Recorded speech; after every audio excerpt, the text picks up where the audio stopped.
பாலையா நீங்கள் சொல்லுங்கள். தமிழன் உலகம் முழுமைக்கும் பரவி வாழ்ந்தான்ங்கிறது வரலாற்று சான்று இருக்குது, நம்ம படிக்கிறோம். நமது பாட்டன் அருள்மொழி சோழனும் அவனுடைய மகன் ராஜேந்திர சோழனும் உலகத்தில் 3வது பெரிய வல்லரசை நிறுவினார்கள் என்று நாம் படிக்கிறோம். மலேசியாலெல்லாம் நம்ம போய் இன்னைக்கு கடாரம்ங்கிற இடத்துல நமது பாட்டன் கால் வச்சான்னு சொன்னோம். அந்த இடத்தை நாளெல்லாம் நான் கூட சென்று பார்த்துருக்கேன். எப்படி பல இடங்களுக்கான சான்றுகள் நம்ம வாழ்ந்தது, நம்ம முன்னோர்கள் இருந்ததுக்கு சான்றுகள் கண்டுபிடிக்கப்பட்டிருக்கு. பல்வேறு இது திட்டமிட்டு மறைக்கப்பட்டிருக்குது. அதை நீங்கள் எப்படி பார்க்குறீங்க? ஒரு ஆய்வறிஞரா, அது குறிப்பாக கடலியல் ஆய்வறிஞரா நீங்கள் இருக்கிறீங்க. கடலை வேலியாக கொண்ட இந்த தமிழ் நிலம், இதில் வாழ்ந்த மக்களை நம்ம வெறும் பல்லவர், சேர, சோழ, பாண்டிய இந்த கடல் ஆதிக்கத்தை வச்சு நம்ம சொல்ல முடியாது. ஆஸ்திரேலியாவுக்கு போன பழங்குடிகள் காலம், மெக்சிகோவுக்கு போன பழங்குடிகள் காலம், ஆப்பிரிக்காவுக்கு போன பழங்குடிகள் காலம் சொல்லிட்டு 40,000 வருஷம் முன்னாடி எப்படி போனாங்கிறத பார்க்க வேண்டிய சூழல் வந்திருக்கு. ஏன்னா 40,000 வருஷம் முன்னாடி கடலில் போயிருந்தா மட்டுமே 2000 வருஷம் முன்னாடி பாண்டியர்கள் கிரேக்கத்தை அரசாண்டதையும், சீனாவில் 5 ஊர் பாண்டியன் பேரில் இருந்ததையும், ஆயின்ற மக்களுடைய அந்த தாக்கம் உலக நாடுக்கு முழுக்க இருக்கிறது நம்ம உறுதி செய்யலாம். ஏன்னா இந்த கடல் நீரோட்டத்தின் வழியா இந்த பூமி சுழற்சியில் நம்ம இருக்கக்கூடிய இடம், கடலை வேலியாக கொண்ட இந்த நிலம், இந்த நிலத்திலிருந்து மக்கள் இங்கே 17 லட்சம் வருஷம் முன்னாடி மக்கள் வாழ்ந்ததுக்கான தரவுகள் நமக்கு அதிரம்பாக்கம் எக்ஸ்கவேஷன்ல கிடைச்சிருக்கு. ஒரு 1000-2000 வருஷம் இல்லை, 17 லட்சம் வருஷம் முன்னாடியே இந்த நிலத்துல மக்கள் வாழ்ந்துட்டு இருக்காங்க. இந்த மக்கள் கடல் வழியா உலகம் முழுக்கும் போயிருக்காங்க. இது என்னன்னா நமக்கு 2000 வருட வரலாறு, 1000 வருட வரலாறு தான் பேசுறோம். ஆனா உண்மையிலேயே நம்ம தொல் பழங்கற்கால மக்கள் எப்படி இந்த வழியா போனாங்கன்றதுக்கு இன்னைக்கு என்னுடைய ஆய்வுல நான் ஆமைகள் நீரோட்டத்தை அடிப்படையா வச்சு கடல் நீரோட்டம் வழியா எப்படி போனாங்கன்னு பார்த்துட்டு இருக்கேன். 15,000 தமிழ் ஊர் பெயர்கள் உலகம் முழுக்க இருக்கு. ஒரு ஊர் பேர் கிடையாது, 15,000 ஊர் பேர். மெக்சிகோல திகழ்ன்ற ஊரு, இந்தோனேஷியாவில் தென்மாந்தன்ற ஊர், ஆஸ்திரேலியாவில் தமிழி குடின்ற மாதிரி ஊர்கள், அது மாதிரி உலகம் முழுக்க தமிழ் ஊர் பேர் இருக்கு. இது மட்டும் இல்லை, இந்த ஊர்களில் தமிழுடைய பண்பாடுகள் இருக்கு. 140 பண்பாடுகள். ஆடு விரட்டுறது, சேவல் விரட்டுறது, காளையை விரட்டுறது, அந்த மாதிரி பல்லாங்குழி ஆடுறது மாதிரி 140 பண்பாடுகள் இருக்கு. இதை நம்ம ஒரு 1000-2000 வருட தமிழர் வரலாறு சொல்ல முடியாது. அதனால தான் தமிழர்களுக்கு எந்த சிக்கல் வந்தாலும் மீண்டும் மீண்டும் எழுந்துக்கிறாங்க. இப்ப யூதர்களை பத்தி பேசுறோம், அந்த யூதர்களுக்கு இணையா தமிழர்களே பேசணும். அந்த யூதர்களே தமிழருடைய ஒரு அடிக்கோள் மக்கள்ன்றது இப்ப நமக்கு ஆய்வுல தெரிய வந்தது. உலகத்தில் இருக்கக்கூடிய போராடக்கூடிய அத்தனை இனங்களும் தமிழ் இனத்துடைய அடித்தளத்திலிருந்து தான் உருவாயிருக்கின்றது உங்களுக்கு தெரியுது. அதே மாதிரி உலக நாட்டு மக்கள் காற்றை பயன்படுத்தி வந்தாங்க, இவங்க நீரோட்டத்தை பயன்படுத்தி போயிருக்காங்க. இவங்க விலங்குகள், தாவரங்கள் எல்லாத்தையும் பயன்படுத்தி கடல்ல இப்ப பேசுறோம், கடல் நீரை நல்ல தண்ணியா மாத்த பத்தி பேசுறோம். 2000 வருஷம் முன்னாடி இவங்க மெக்சிகோக்கு போனப்ப கடல் நீரை நல்ல நீரை மாற்றி கொண்டு போயிருக்காங்க. இதனால இந்த தமிழருடைய தொன்மையை இன்னைக்கு கிடைக்கக்கூடிய கல்வெட்டு, இன்னைக்கு கிடைக்கக்கூடிய செப்பேடுகள், அதை வச்சு மட்டும் முடிவு சொல்ல முடியாது. இதனுடைய கடல் நீரோட்டங்கள் வழியாக இன்னைக்கு ஆமைகள் வரக்கூடிய வழிகளை பார்க்குறப்ப உலகம் முழுக்க இந்த மக்கள் பல காலத்துல, பல நூற்றாண்டுக்கு முன்னாடி, பல 1000 வருஷம் முன்னாடி போனது தெளிவா தெரியுது. அதனால்தான் உலக நாடு மக்கள் எல்லாரும் தமிழை ஆய்வு பண்ணாங்க.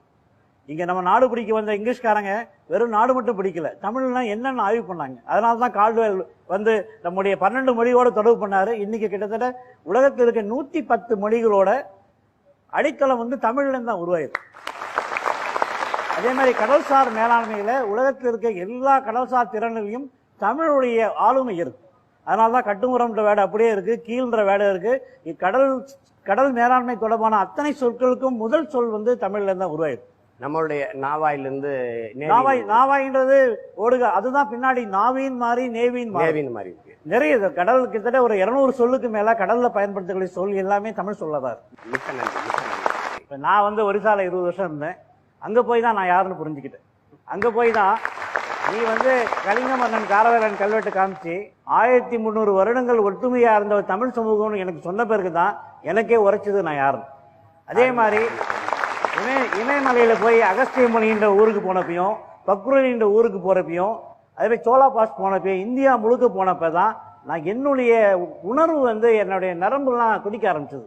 ஏன்னா நான் யார் பாக்குறப்ப 2000 வருஷம் முன்னாடியே நம்ம உலகம் முழுக்கும் போயிட்டு வந்தவங்க. எல்லா நாடுகளும் நம்முடைய தரவு இன்னைக்கு பாத்தீங்கன்னா செங்கடல்ல தரவு இருக்கு, பாரசீக வளைகுடா தரவுல இருக்கு, ஆஸ்திரேலியாவில் நம்ம தரவு இருக்கு. ஆஸ்திரேலியாவில் பாத்தீங்கன்னா ரொம்ப அழகா இருக்கு. 40,000 வருஷம் முன்னாடி ஆஸ்திரேலியா நடுவு பகுதியில் அஞ்ஞான்னு சொல்லக்கூடிய ஒரு தாயை குறிக்கக்கூடிய சொல்லு இருக்கு. 20,000 வருஷத்துக்கு பின்னாடி பார்த்தீங்கன்னா ஆயின்ற சொல்லு இருக்கு.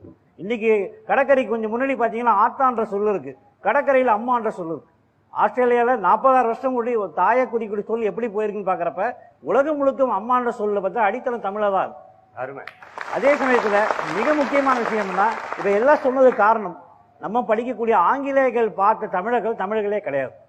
ஆங்கிலேய பார்த்த தமிழர்கள் ஒரு தெலுங்குக்காரனாகவும் மராத்திக்காரனாகவும் அவன் வந்து கன்னடக்காரனாக தான் பார்த்தாங்க. உண்மையிலே ஆங்கிலேயக்காரர்கள் பார்த்த தமிழர்கள் யாரா இருந்தாலும் அன்னைக்கு கூலி வேலை செய்யற தமிழர்கள் தான் இருந்தாங்க. முதல்ல வந்து நம்ம நினைக்கிற மாதிரி வரலாறுன்றதை ஒருமுறையா பார்க்க முடியாது. வரலாறு 35 துறைகளை ஒருங்கிணைச்சு பார்க்கணும். புவியியலை அடிப்படையா வச்சுக்கிட்டு பூமி சுழற்சி அடிப்படையா பார்க்கறப்ப நம்ம நிலம் கடல் சொல்லக்கூடிய இடத்துல எத்தனையோ நகரங்கள் முழுகி இருக்கு. நானே கன்னியாகுமரியில 140 கிலோமீட்டர்ல முழுகி இருக்க தீவை நேரில் பார்த்துட்டு வந்தேன். அதே மாதிரி பூம்புகார்ல 21 கிலோமீட்டர்ல முழுகி இருக்க இடம் பார்த்துருக்கும்.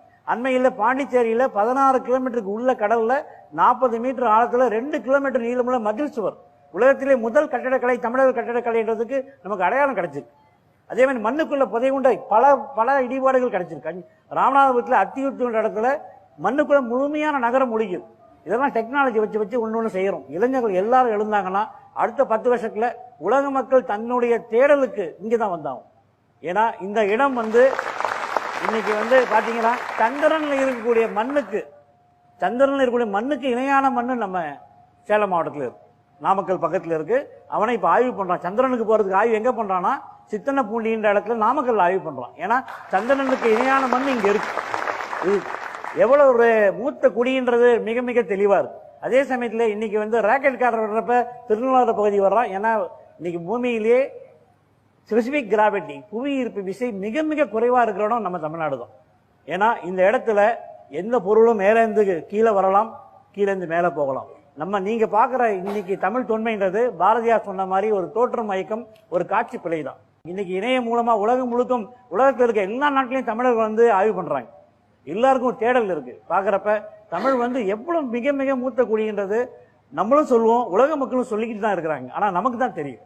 இளைஞர்கள் எல்லாருமே தான் யாருன்னு முதல்ல தெரிஞ்சுக்கிட்டா, தன்னுடைய தாய்மொழி என்னன்னு தெரிஞ்சுக்கிட்டீங்கன்னா, இன்னைக்கு கூட பாருங்க தமிழை வந்து வெளியில பேசுறவங்க வீட்டுல வந்து வேற மொழி தான் பேசுறாங்க. தமிழை தாய்மொழியா வச்சுக்கிட்டு இருக்கிறவங்க வெளியே தெரியவே மாட்டாங்க. அவங்க எல்லாம் வெளிநாட்டுக்கு வேலைக்கு போயிடுறாங்க.